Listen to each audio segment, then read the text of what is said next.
अस्सलाम वालेकुम दोस्तों। तो फाइनली हमारा गोट फार्म रेडी हो चुका है। ये आप देख सकते हैं माशाल्लाह कितना ज़बरदस्त गोट फार्म हमारा तैयार हुआ है, बिल्कुल मुकम्मल हो गया है। और ये इसका एंट्रेंस है, यहाँ से गोट अंदर जाएंगी। ये दरवाज़ा है, आपको मैं अंदर से भी जाके अभी विज़िट कराता हूँ। ये देखिए अंदर से बिल्कुल खुला डुल्ला यहाँ पे हम गोट्स को ला के रखेंगे।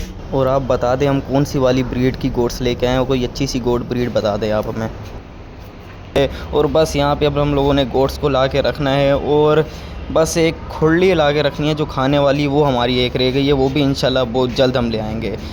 और ये आ गए हमारे चुन्नू मुन्नू, दोनों बच्चियाँ हैं जो हम लोग लेके आए थे, आप लोगों को पहले दिखाया था। माशाल्लाह ये बहुत हेल्दी हो गए हैं अब।